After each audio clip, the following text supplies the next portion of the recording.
Bismillahirrahmanirrahim. Assalamualaikum warahmatullahi wabarakatuh. Bismillahi abtadi wa bi kitabillahi ahtadi wa bi sunnatin Nabi Muhammad sallallahu alaihi wasallam ahtadi. Al-mahmud Allahu jalla jallaluhu wal musalla alaihi wa aluhu wal mad'uwu lahu wal rijalu wal biladu amma ba'd. Ashhadu an la ilaha illallah wahdahu la syarika lah wa ashhadu anna Muhammadan abduhu wa rasuluh. Ibu, bapak, sahabat muda yang dirahmati Allah, pripun kabare? Alhamdulillah, saya baik. Mugi-mugi tansah diparingi umur berkah lan bermanfaat. Amin ya rabbal alamin. Ibu bapak, sahabat muda yang dirahmati Allah, untuk bagian pertama marilah kita panjatkan puji syukur kita kehadirat Allah Subhanahu wa taala, Zat yang maha agung, Zat yang maha mendengar apapun yang tidak bisa didengar hambanya, Zat yang maha melihat apapun yang tidak bisa dilihat makhluknya, Zat yang menyatukan tulang dengan daging kemudian memisahkannya kembali setelah mati. Salawat dan salam kita aturkan kepada junjungan Nabi besar Muhammad sallallahu alaihi wasallam, Nabi yang membangun peradaban dunia hingga akhir zaman, yang membangun dunia dengan penuh toleransi dan perdamaian, yang semoga kita nantinya termasuk umat beliau yang bisa duduk bersama beliau di jannahnya kelak. Amin ya rabbal alamin. Kenapa kita mesti bersyukur di awal? Nah, ini yang perlu kita tahu ibu bapak, sahabat muda yang dirahmati Allah. Inilah pentingnya syukur. Dan kalau kita sudah tahu pentingnya syukur, kita harus tahu juga apa itu syukur. Nah, ini barangkali yang diantara kita masih lupa kadang. Apa itu syukur? Mas, apa itu syukur? Iya, dengan tersenyum itu wujud syukur beliau ini, alhamdulillah. Pak, apa itu syukur, Pak? Alhamdulillah. Ini Bu, Pak, sahabat muda yang dirahmati Allah. Syukur itu upaya menggunakan apa yang Allah titipkan kepada kita sesuai dengan apa yang Allah mau dalam rangka mendekatkan diri kepada Allah. Saya ulangi, syukur itu upaya menjaga apa yang Allah titipkan kepada kita sesuai dengan apa yang Allah mau dalam rangka mendekatkan diri kepada Allah. Itulah syukur namanya. Bapak bersyukur masih diberikan telinga dari Allah? Alhamdulillah. Ibu bersyukur masih diberikan mata yang bisa melihat dari Allah? Alhamdulillah masih. Pertanyaannya, Bapak, apa fungsi telinga? Mendengarkan. Ibu, apa fungsi mata? Melihat. Tuh, masih banyak yang keliru. Ternyata Bu, Pak, Allah berikan kita telinga itu untuk mendengarkan yang baik, dan Allah berikan kita mata itu untuk melihat yang baik. Kalau mata hanya berfungsi untuk melihat, elang lebih hebat Bu, Pak. Elang itu terbang tinggi di atas langit sana, tengok ke bawah, anak ayam kelihatan. Ibu misalnya ada di udara naik pesawat, lihat ke bawah, anak sendiri gak kelihatan Bu, Pak. Nah itulah makanya kita harus tahu ternyata Allah berikan kita mata itu dengan fungsi untuk melihat yang baik. Itu Bu, Pak. Nah ini hebatnya. Kemudian pertanyaannya, sudah belum kita pergunakan mata dan telinga kita itu sesuai dengan apa yang Allah mau? Nah ini pertanyaannya. Kalau memang belum sesuai dengan apa yang Allah mau, berarti kita belum bersyukur. Nah kan gitu. Ibu, kalau misalnya saya kasih handphone seri terbaru, harga termahal, kemudian nanti kuotanya yang paling besar misalnya, kira-kira ibu mau nggak Bu? Kira-kira ibu menerima atau sulit untuk menolak? Dua-duanya, karena sulit untuk menolak akhirnya diterima. Tapi ternyata syaratnya ibu harus tuli dulu. Nah tuh, pilih yang mana? Handphone harga termahal atau nggak usah dapat handphone tapi telinga masih berfungsi dengan baik? Dapat handphone, telinga berfungsi dengan baik. Itu luar biasa. Berarti Bu, yang mahal itu handphonenya atau telinganya? Telinganya. Yang hebatnya luar biasa Bu, Pak. Allah letakkan telinga kita itu profesional letaknya di atas kanan dan kiri. Coba umpamanya misalnya Allah berikan telinga kita itu di kaki, kan repot. Halo Ustadz, ya lagi di mana ini? Lu sampai mana Ustadz? Kan repot gitu bisa. Itu luar biasanya. Makanya kita ucapkan alhamdulillah. Bapak, ada yang hobi bedil Pak? Wah ini luar biasa. Ada tapi malu-malu. Pak, harga tele ya dalam senapan itu kan ada telenya. Sementara ini harga tele termahal itu di angka 80 juta. Ini impor dari Kanada. Ini luar biasa. Bapak umpamanya saya berikan tadi itu senapan termahal dengan tele termahal. Kira-kira Bapak menerima atau tidak menolak sama sekali? Tuh, tidak menolak sama sekali. Tapi Pak ternyata syaratnya Bapak harus buta dulu. Tuh kira-kira Bapak pilih yang mana? Nah, tele. Milih tele kata ibu. Itu Bu, Pak. Pasti milih mata yang masih berfungsi dengan baik. Itu Bu, Pak. Jadi yang mahal itu telenya atau mata kita, Pak? Mata kita. Dan hebatnya luar biasa, Allah berikan mata kita itu autofokus. Jadi nggak usah harus ngeker-ngeker dulu kan gitu. Siapa sih ini? Oh, Mas Hasbi yang ngisi kan gitu misalnya. Dan luar biasa mata kita itu Allah berikan auto sensor juga. Sehingga nanti kita bisa membedakan mana istri sendiri, mana istri tetangga. Nah itu yang luar biasa. Ini hebatnya Allah. Ya Allah berikan kepada kita. Maka kita ucapkan alhamdulillah. Bu, Pak, sebelum saya menikah, istri saya itu pakai apa itu pagar di gigi itu namanya? Behel, betul. Istri saya itu pakai behel sebelum kami menikah dulu. Kemudian menjelang kami menikah, saya nanya ini kira-kira nanti setelah nikah mau dicopot nggak kan gitu. Waduh, mahal ini katanya. Jutaan harganya. Eman kalau dilepaskan gitu. Terus saya tanya lagi, kira-kira kalau misalnya itu harga behel yang jutaan tapi giginya nggak ada, bisa nggak dipasang? Nggak bisa kan gitu. Jadi yang mahal itu behelnya atau giginya Pak, Bu? Giginya. Dan hebatnya itu Bu, Pak, Allah itu berikan gigi kita pertumbuhannya nggak sama dengan rambut kita kan gitu. Maka akan repot nanti pertumbuhan gigi sama dengan pertumbuhan rambut. Malu saya ngisi di sini kan gitu. Itu luar biasa. Maka kita ucapkan alhamdulillah. Nah itu ibu bapak, pada poinnya selama kita hidup di alam dunia ini, nanti kita akan kupas insya Allah apa itu dunia. Kita harus perbanyak bersyukur dan jangan mengeluh di dalamnya. Jangan misalnya kita mengeluh, Mas, tapi saya nggak ganteng Mas, saya nggak cantik Mas. Karena bapak ibu menyandingkan atau menyamakan ibu bapak dengan artis yang terkenal misalnya, maka akan beda jauh kan gitu. Luar biasa. Maka kita bersyukur bahwa ternyata Allah ciptakan kita itu sebagai produk terbaik.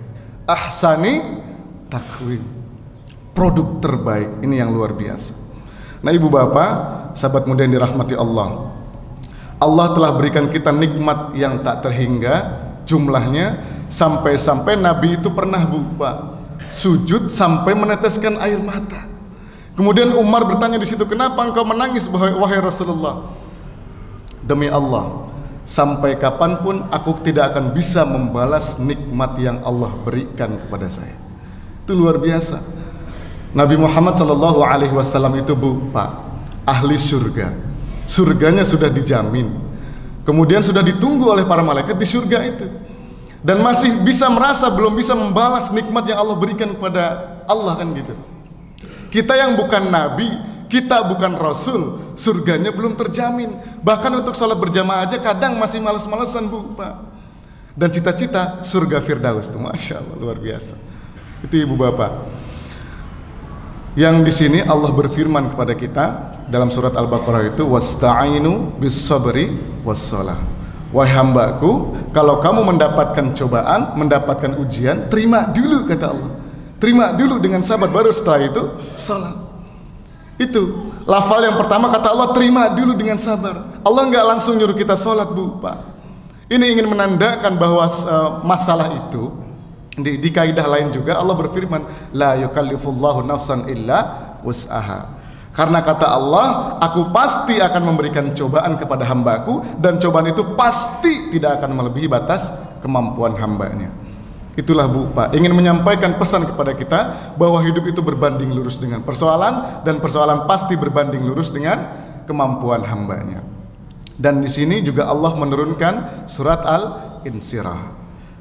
Apa itu arti Al-Insyirah? ke lapangan. Alam nasyrah laka sadrak. Bukankah aku sudah melapangkan hatimu? Bukankah aku telah memberikan kepadamu hati yang lapang? Kenapa engkau persempit? Kenapa engkau persempit kan gitu? Itu pertanyaan dari Allah, Bu, Pak. Ini ada kisah nyata seorang pemuda datang kepada Syekh yang kala itu tinggal di pinggir danau. Singkat kisah, anak muda ini tadi curhat kepada Syekh tersebut, Syekh, aku punya persoalan A, B, C, D, bla bla bla bla. Sehingga membuat aku itu sedih, galau tak terhingga kan gitu. Nah kemudian tidak lama Syekh tersebut minta pemuda tadi untuk mengambil air di mangkok tadi itu. Kemudian dicampurlah garam di dalam air mangkok tersebut. Kemudian minum katanya. Bagaimana rasanya? Kira-kira asin buatan Pak, Bu? Asin. Setelah itu langsung dilepeh, dibuang, dimuntahkan kembali. Kemudian air garam tadi yang di mangkok tadi itu dibuang ke danau tadi itu. Kemudian mengambil sebagian dari air yang sudah ditabur garam tadi di danau, kemudian diminta oleh Syekh tadi kepada pemuda tadi, coba minum kembali. Bagaimana rasanya? Masih asin seperti tadi atau tidak? Segar ya Syekh. Itulah, Bu, Pak. Kalau hati kita itu sempit, menerima masalah sekecil apapun itu akan terasa asin, terasa pahit, terasa besar masalah itu. Itu pun sama, misalnya saya letakkan handphone saya ini di meja, dengan handphone saya letakkan di lapangan sebelah. Kira-kira kalau saya letakkan handphone saya di meja ini terlihat dengan jelas atau tidak, Bu, Pak? Terlihat dengan jelas dan terlihat besar handphone ini. Namun handphone ini jika saya letakkan di lapangan sebelah, itu handphone itu terlihat besar atau kecil, Bu, Pak? Kecil. Itu sama dengan hati kita. Kalau hati kita itu sempit misalnya, itu menerima masalah sekecil apapun itu terasa besar. Tapi kalau hati kita lapang, hati kita legowo misalnya, itu menerima masalah sebesar apapun maka akan terlihat kecil. Itu yang luar biasa, Ibu Bapak. Bahkan ujian yang kita miliki ini, Bu, Pak, tidak sebesar ujian para nabi kita dahulu. Ada Nabi Ayub yang Allah berikan ujian sakit kulit, yang kata Nabi itu, ini sakitnya Nabi Ayub tidak akan pernah dialami umat sebelumnya dan tidak akan dirasakan oleh umat setelahnya. Kemudian ada Nabi Zakaria. Dia Allah berikan ujian luar biasa. Rambut sudah memutih, fisik sudah letih, ingin minta diberikan keturunan, ternyata kok belum dikasih juga. Dan luar biasa, istrinya divonis mandul. Secara medis istrinya divonis mandul, tidak bisa memberikan keturunan. Tapi kata Allah, tidak ada yang mustahil, jadi maka jadilah. Itu. Dan namanya langsung Allah berikan dari Allah, yaitu Yahya, artinya hidup. Yang kata manusia mustahil Nabi Zakaria itu punya keturunan, kata Allah hidup, maka hidup dia. Anak dari Nabi Zakaria tersebut. Ibu bapak, jamaah subuh yang dirahmati Allah, sahabat mulia yang dirahmati Allah. Begitulah tadi kisah Nabi Zakaria yang singkat dan Nabi Ayub, yang sebesar apapun ujian yang beliau dapatkan, tapi beliau tetap legowo di situ. Dan pada akhirnya Allah berikan kesembuhan kepada Nabi Ayub, dan Allah berikan keturunan yang baik kepada Nabi Zakaria tersebut. Nah dari situ hebatnya kita, Bu, Pak. Kalau tadi Nabi Zakaria minta kepada Allah itu masih dalam kondisi berdiri, Nabi Zakaria itu minta, Bu, Pak, masih dalam keadaan berdiri. Itu ada di surat Ali Imran. Luar biasa, fanadatul malaikah wa huwa qa'imun yusalli fil mihrab. Dan ketika itulah malaikat turun memberikan kabar kepada Nabi Zakaria, dan Nabi Zakaria masih dalam kondisi berdiri, Bu, Pak. Masih dalam kondisi berdiri dalam salatnya. Qa'imun yusalli fil mihrab. Dan hebatnya kita, sebelum kita salat bahkan Allah udah nunggu, Bu, Pak. Dan waktunya presisi 5 kali Allah bagi. Dari subuh ke zuhur kita punya persoalan, Allah panggil. Hai hambaku, kemari, kamu punya persoalan apa? Kamu mau minta apa? Minta kepadaku. Maka Allah panggil di situ. Dan nantinya ada konfirmasi iman dalam diri kita. Allahu Akbar misalnya. Allah panggil tadi itu. Subuh jam 4.24. Allah panggil subuh jam 4.24, kita datang jam 4.24. Ini yang luar biasa, Allah panggil kita datang. Dan ternyata ini pun masih termasuk amal standar. Kita minta, Allah kasih. Karena kita datang ketika Allah panggil. Dan nanti ada yang hebat, sebelum Allah panggil 4.24 itu kita sudah datang jam 3.24. Ini yang hebat, amal di atas rata-rata, imannya di atas standar. Ini yang hebat. Seringkali dia punya persoalan, belum mengadakan tangan ke atas, Allah udah selesaikan persoalannya. Dia punya keinginan, belum mengangkat tangan, belum minta sama Allah, Allah udah kasih. Ini yang hebat, Bu, Pak.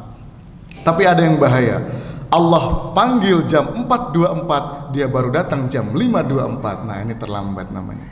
Itu Bu Pak. Maka dari situ tentang sholat ini kita harus perbaiki. Itulah kenapa kita sama-sama mengangkat tema di pagi ini. Ternyata kehidupanku bergantung pada sholatku. Itu Bu Pak. Kita ini hidup di dunia. Ya, tadi sudah kita kupas. Ternyata Bu Pak, dunia ini bentuk dari sifatnya, bukan nama alamnya.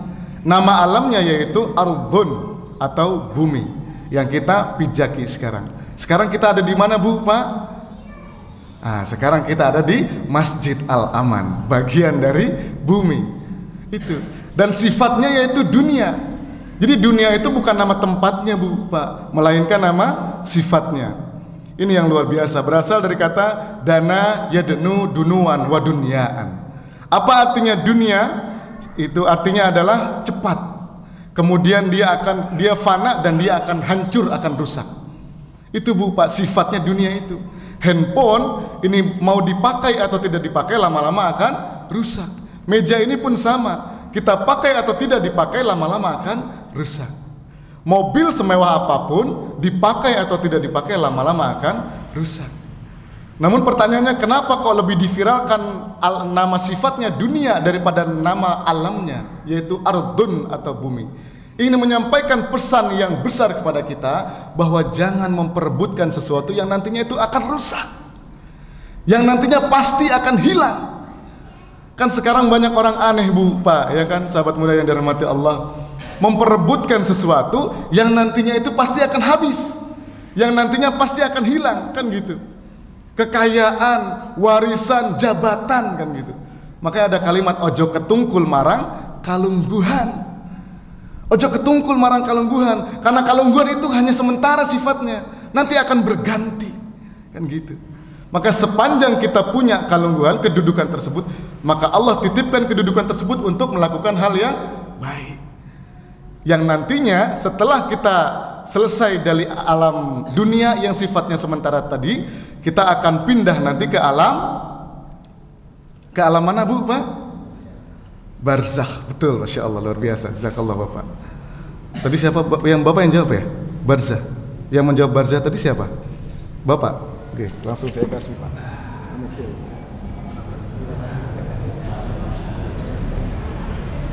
Ya. Alhamdulillah rezeki Bapak pagi ini ya Pak, sedikit kami titipkan. Nah itu Bu Pak, betul. Setelah kita hidup di alam dunia yang sifatnya sementara, kita nggak langsung ke alam akhirat. Nanti kita akan transit dulu. Ada transit room namanya. Menunggu dulu sementara di situ. Namanya alam kubur. Namanya alam kubur. Afala ya'lamu idza bu'sira ma fil kubur. Dan nanti sifatnya itu barzakh namanya. Barzakh. Itu sementara. Kenapa disebut dengan barzakh? Barzakh itu punya arti luas, yaitu memisahkan, alam yang memisahkan. Ibu bapak pernah lihat mungkin konten di laut itu, meskipun air laut itu kan terlihat sama, tapi di dalam itu ada perbedaan. Makanya ikan itu kalau misalkan ada di laut, ada di air laut bagian sini, itu nggak bisa pindah bagian sini. Misalnya, meskipun terlihat sama, tapi ada sekat di situ, ada batas di situ. Itulah barzakh namanya, yang memisahkan antara ardun yang sifatnya dunia tadi itu dengan alam akhirah tadi itu. Alam akhirah. Nah nanti pada puncaknya kita akan masuk ke akhirat. Itu. Kalau sudah ada tak di belakang akhirat, itu artinya sudah berakhir. Maka nanti kalau kita sudah hidup di akhirat tadi itu, udah nggak ada mati lagi Bu Pak. Karena ini sudah terakhir, kan gitu. Dan nanti yang kita bawa sampai alam akhirat itu adalah amal soleh. Amal soleh Bu Pak, bukan amalnya aja, tapi amal soleh. Dan nanti orang yang mengerjakannya yaitu para salihin. Nah itu, ini luar biasa, ada senior kami Bapak Salihin, Masya Allah. Jazakallah Pak, Assalamualaikum. Ini sahabat kami, senior kami, ayahanda kami juga, yang selalu setia jamaah di Masjid Al-Aman ini. Yang saya titeni pasti posisinya selalu paling pojok kanan sana, Masya Allah. Semoga Allah berikan umur berkah dan bermanfaat baginya, amin ya rabbal alamin. Itu Bu Pak. Dan nanti yang kita bawa sebagai bekal itu bukan kekayaannya, karena kekayaan itu sifatnya sementara. yang nanti kita bawa adalah amal soleh. Maka kata Allah, sepanjang hidup di dunia ini, maka kerjakanlah hal yang soleh. Kalau kita bekerja, maka bekerjalah dengan soleh. Kalau kita makan, makan dengan soleh. Minum, minum pun dengan soleh. Makanya Allah ajarkan kalau kita mau makan atau minum, ada amalan yang baiknya. Ambil dengan tangan kanan, kemudian ambil yang paling dekat dengan kita, dan kita awali dengan mengucapkan basmalah di situ, Bu, Pak. Kan kalau amalannya ending ketika kita lapar, kemudian kita makan atau minum, endingnya apa, Bu, Pak? Kenyang. Kenyang, tapi dengan kenyang itu belum tentu membawa berkah dari Allah. Ini luar biasa. Itulah yang pada singkatnya dalam Islam ini, Bu, Pak, semua tatanan hidup kita, gerak-gerik kita diatur oleh Allah. Ini yang luar biasa. Nah, kemudian pada endingnya, ketika kita ingin berupaya untuk menjadi orang yang soleh, maka kita berupaya untuk sholat, mendirikan sholat. Nah, nanti ada ibadah yang Allah selalu tunjukkan kepada kita, dan itulah ibadah atau amalan yang pertama kali dihisab, yaitu sholat. Apa itu arti sholat? Nah, ini sholat itu, Bu, Pak, ternyata saking pentingnya sholat juga. Sebelum kita masuk kepada arti sholat, ini penting sekali. Bahkan luar biasa, dalam surat Toha, surat 20 ayat 14 itu Allah memviralkan, innani anallahu la ilaha illa ana fa'budni wa aqimus salata lidzikri. Sungguh aku ini adalah Allah, tiada ilah yang berhak disembah selain aku, maka sembahlah aku. Dengan cara apa ya Allah? Fa'budni wa aqimus salata lidzikri. Maka dirikanlah salat untuk mengingat aku. Itu, Bu, Pak. Nah, luar biasa. Maka kita di sini dituntut untuk semua aktivitas yang kita laksanakan itu harus terhubung kepada Allah. Itulah salat, Bu, Pak. Wa shala yasilu silah. Ada ketersambungan kita dengan Allah di dalamnya. Nah, makanya nanti tidak hanya selain salat gerakan yang kita lakukan 5 kali dalam sehari itu, kita mau bekerja kita ingat Allah, kita makan kita ingat Allah, kita berjalan kita ingat Allah. Inilah, Bu, Pak, yang nantinya endingnya kita akan termasuk golongan salihin yang Allah akan persiapkan bagi kita jannah firdaus. Ini kenapa kok hidup kita bergantung pada salat kita? Pertanyaannya yang besar bagi diri kita, sampai detik ini sudah benar belum salat kita?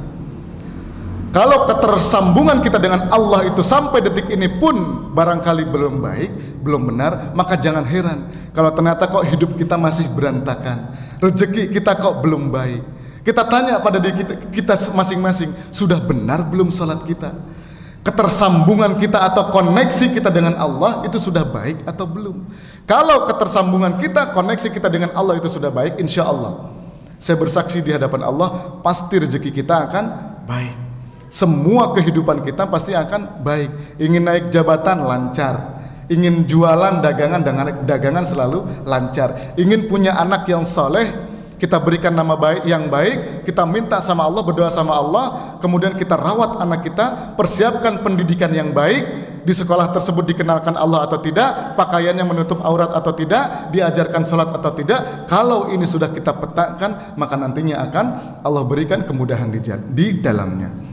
Mudah-mudahan dari kultum yang singkat ini bisa memberikan pembelajaran berharga bagi kita untuk selalu memperbaiki salat kita supaya kehidupan kita selalu baik. Dan semoga Allah selalu memberikan ilmu kepada kita. Semoga Allah selalu memandaikan kita semua. Amin ya rabbal alamin. Kita tutup dengan doa. Silakan ibu bapak ambil posisi duduk yang rileks karena kita mau minta sama Allah. Nabda bi qiraatil Fatihah. A'udzu billahi minasy syaithanir rajim. Bismillahirrahmanirrahim. Alhamdulillahi rabbil alamin. Arrahmanir rahim. Maliki yaumiddin. Iyyaka na'budu wa iyyaka nasta'in. Ihdinas siratal mustaqim. Siratal ladzina an'amta 'alaihim ghairil maghdubi 'alaihim waladdallin. Amin. Ya Allah, Engkaulah petunjuk kami, pelindung kami, tujuan hidup kami, ya Allah. Kami duduk simpuh di hadapan Engkau, ya Allah, bermohon kiranya Engkau ridho untuk memberikan kepada kami umur yang berkah dan bermanfaat, ya Allah. Minimal bermanfaat untuk sekitar kami, ya Allah. Ya Allah, ya Rahman, ya Rahim. Untuk kedua orang tua kami, pasangan kami, guru-guru kami dan pendahulu-pendahulu kami. Tolong ya Allah berikan kemuliaan hidup bagi mereka ya Allah. Kemuliaan hidup di dunia dan di akhiratmu kelak ya Allah, sehingga bisa bagi mereka untuk duduk bersama para nabimu kelak. Ya Allah ya Rahman ya Rahim. Untuk saudara-saudari kami di Palestina sana ya Allah, tolong berikan kemuliaan bagi mereka ya Allah. Berikan kemerdekaan kepada mereka ya Allah. Yakinkan kepada mereka bahwa wafat mereka adalah syahid ya Allah, sehingga mereka mendambakan hal tersebut. Maafkan kami yang masih sibuk dengan pekerjaan kami ya Allah. Maafkan kami yang masih sibuk dengan perdagangan kami ya Allah, sehingga Engkau mungkin luput ya Allah, sehingga mungkin Engkau di situ menjadikan doa-doa hamba terhambat ya Allah, dan kiranya Engkau mengampuni kami ya Allah. Ya Allah ya Rahman ya Rahim, ya sami'a kulli saut wa ya sabiqa kulli faut wa ya kasiyal izamil ahman wa munsurha ba'dal maut. As'aluka bi asma'ikal izam wa bismikal akbari mahzunil maknun alladhi lam yatali alaihi ahadun minal makhlukin. Wahai zat yang maha mendengar apapun yang tidak bisa didengar hambanya, wahai zat yang maha melihat apapun yang tidak bisa dilihat makhluknya, wahai zat yang menyatukan tulang dengan daging kemudian memisahkannya kembali setelah mati, kami mohon ya Allah dengan Rabb-Mu yang agung, ijabahlah semua doa-doa kami ya Allah. Ampunilah semua dosa-dosa kami ya Allah. Engkau perintahkan kepada kami untuk minta, sekarang kami datang kepada Engkau ya Allah. Kami minta kepada Engkau ya Allah. Engkau perintahkan kepada kami wasta'inu, dan kami minta ya Allah nasta'inu, maka kiranya Engkau mengijabah doa-doa kami ya Allah. Ya Allah, jika ada jamaah di masjid ini yang sedang gelisah, maka jangan Kau izinkan pulang kecuali Engkau tenangkan hatinya ya Allah. Ya Allah, jika ada jamaah di masjid ini yang sedang sakit, maka jangan Kau izinkan pulang kecuali Engkau sembuhkan sakitnya ya Allah. Ya Allah, jika ada jamaah di masjid ini yang punya banyak dosa, maka jangan Kau izinkan pulang kecuali Engkau ampuni dosa-dosanya ya Allah. Ya Allah ya Rahman ya Rahim, ampunilah dosa-dosa kami dan ijabahlah semua doa-doa kami ya Allah. Allahumma la sahla illa ma ja'altahu sahla wa anta taj'alul hazna idza syi'ta sahla. Allahumma bika asbahna wa bika amsayna wa bika nahya wa bika namutu wa ilaikal masir. Asbahna wa asbaha mulku lillahi walhamdulillahi la syarika lah. Lahul mulku wa lahul hamdu wa huwa ala kulli syai'in qadir. Allahumma ighfir lana dhunubana wa liwalidayna warhamhuma kama rabbayana صغارا ربنا آتنا في الدنيا حسنة وفي الآخرة حسنة وقنا عذاب النار سبحان ربك رب العزة عما يصفون وسلام على المرسلين والحمد لله رب العالمين. Demikian ibu bapak, sahabat muda yang dirahmati Allah, mudah-mudahan ada manfaat bagi kita dan semoga Allah memandaikan kita semua. Amin ya rabbal alamin. Nasrun minallah. Wassalamu alaikum warahmatullahi wabarakatuh.